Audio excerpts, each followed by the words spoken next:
So now you can see the development a little bit. I'm still gradually building up layers. It can be a process, so make sure you plan plenty of time so I can continue to do these little buildup of layers with a really, really light value. Make sure you don't push down hard, and make sure you don't start burnishing. Once you've done it, you really can't build up layers, so you need to build up those layers first so that you can burnish at the end. But once you've burnished, you can't really go backwards. So all of this really soft layering has to be done before we get to that point. Let's kind of talk through some different colors. I could start putting a little bit of a red on there if I like to. I can also start exploring some of the blues and purples. What would a purple look like over it? What would a purple look like over the red? So I really need to test out some things before I can commit to it.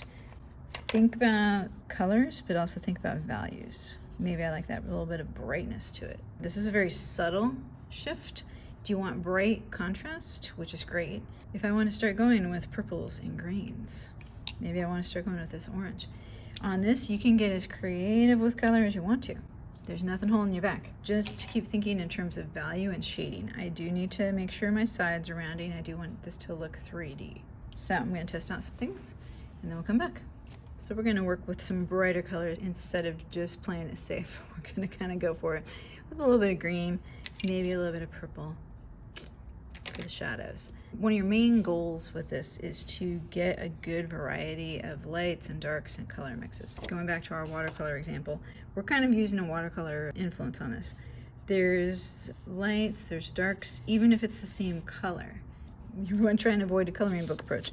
A coloring book approach is where you take your colored pencils and you use the exact same amount of pressure and the whole area turns out to be one solid color. We are looking for shifts of color, shifts of value, some unexpected color use, but also still thinking of value as we do it, color value.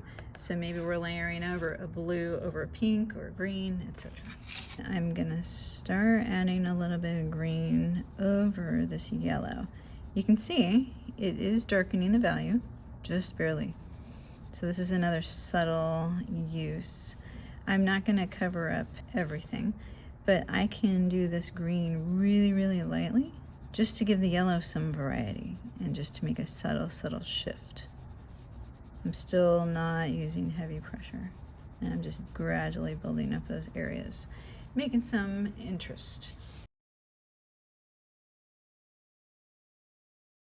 So I'll definitely come back and add a little bit more. I'm going to add some green heavier in some areas and lighter in other areas. But let's talk about this darker value that I'm going to layer. So I already had a little bit of yellow and a little bit of that ochre to make it, it was already starting to be darker. So now as I layer green over that, now I have to think next steps. What about this kind of light violet? It's almost a fuchsia. If I layer this over lightly, I'm not getting a huge hit of violet because these colors are all blending together because I layered them. If we think about colors like greens and purples, especially with yellows and things like that, we're starting to get into our complements. Not quite. Green and purple are obviously secondary colors and not complements to each other. But as I start layering some of these colors over each other, they are mixing optically to just give me a completely different color. It's almost a brownish color. But the difference in the value of that and that, even though I barely touched the paper, that's a big difference. I can take it one step further. Now I'm going to come back with this darker purple. You do want to sharpen it periodically, especially as you're using lighter pressure. When you get to the burnishing stage and you're going to be pushing down harder, then you want to have a little bit more of a blunt edge. For some of this, and especially the little small movement, you do want your pencil sharp. So you can already see I'm barely touching this down to the paper again, using this small little circular approach. I have quite a darker value. So play around with things, see what you like, test some things out. Your end product is going to be the whole beetle or botanical drawing. From here on out, you just need to test some things out.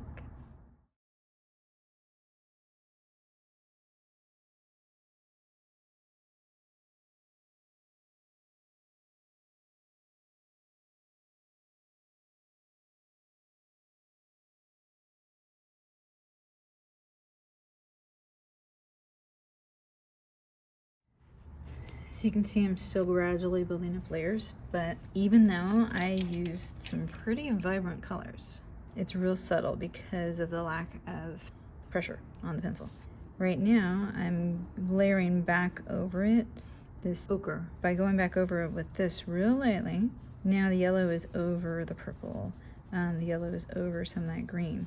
Part of the reasoning for doing this is if I feel my beetle got too green. If I look at my reference material, how I started with this beetle, it's not a green beetle. I like the hint of green. I like the vibrancy, especially like right up here and over here. There's some really cool depth to the layering of my colors, and I like that. But right in here, the green is a little vibrant. Some kind of tone in that back down. So this is a good place to start.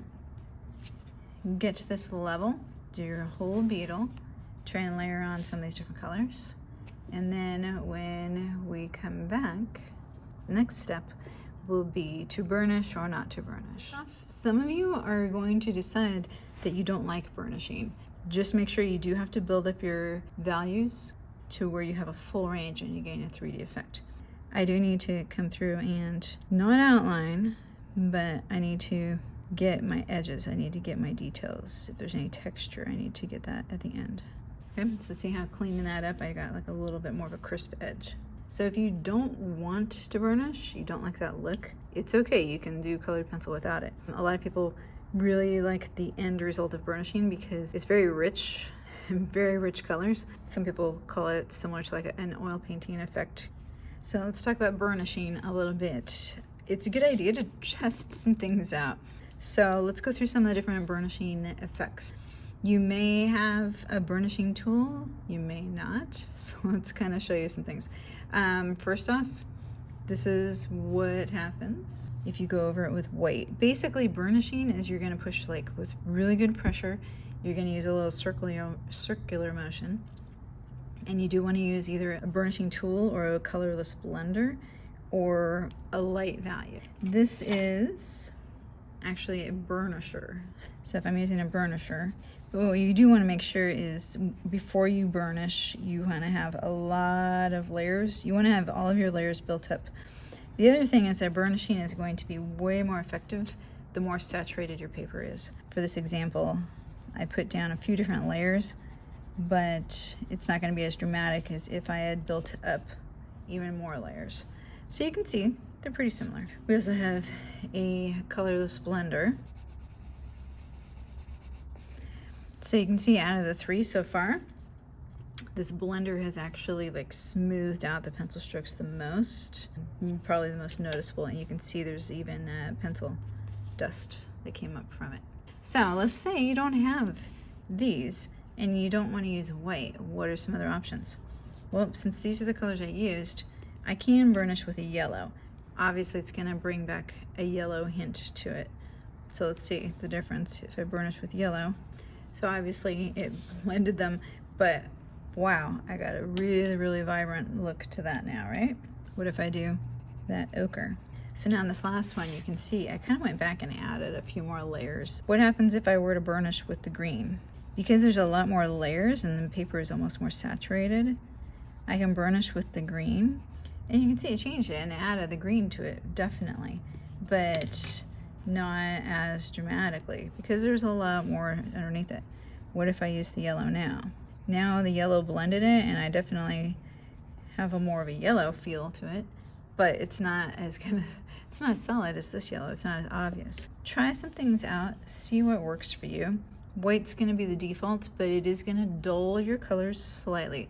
Just really make sure. You can even see from this example, I had thrown down a few different light colors, but there still is a lot more action if you build up a lot more layers before you burnish.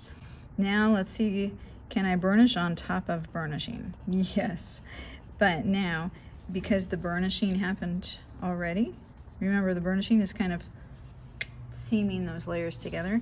I can still go over it, like went over it with this violet, but now the violet is just kind of slipping on top of that. So it's definitely changed it, and you can definitely see the violet color, but the violet is not interacting with the colors underneath it. Some different options depending on what came with your pencil set. Experiment, test some things out, see what you personally like.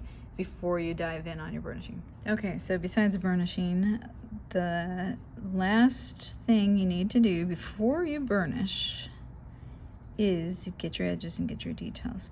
So if I want to add any sort of detail on here, if I need to get my edges a little bit more defined, I'm going through and kind of adding a little bit more of that deeper shadow with this purple. So basically it works the same as if you were doing a pencil graphite drawing. Your edges, your details, they're all going to come last, otherwise they're going to get blurred as you are building up other things. Some of you will like burnishing, some of you won't. So if you like how your colored pencil is going without the burnishing, you don't need to do it. But if you don't burnish, then you really need to make sure you're building up dark values. You can't keep it like this. When you look at this from farther away, you start losing a little bit. It's there, but it's not going to draw your attention. We need to make sure that we're getting a little bit more contrast to draw attention. So you can do that through burnishing, or you can do that by using a little bit more pressure. You don't have to do the 100% burnishing pressure, but there's a 70% pressure that you can start using to work the details and the edges. So you can see how you could finish the colored pencil without it. I've done a couple of different burnishing approaches. Over here, I burnished with yellow, the color I started with. So this is an example of how to bring back, if you want a really, really bright and vibrant type of finish. On this side, I burnished with a little bit of a white, since that's mostly what people have. So you can see how it's a little more dull. Right here, I actually burnished underneath here. Because it had built up layers of the dark purple and then, you know, darker value, I actually went through and burnished this with the green over the purple. So it retained that dark. I'm not saying to do, I'm not saying to do, you know, all these different techniques. I'm just showing you what the effect is overall. And this has been burnished. Once it's burnished, it's really slick over the surface. But if I wanted to touch this up just a little bit, you can go back a little bit, not much. After something has been burnished, you can touch it up a little bit. So if it got a little bit dull, if I needed to go in here and reinforce this edge just a little bit, I have to push super hard though. It's not gonna be the best effect. But if there is something that you need to touch up, you still can. Just realize that once the burnishing has happened, that's really the final step to things. There's a few different things to think about.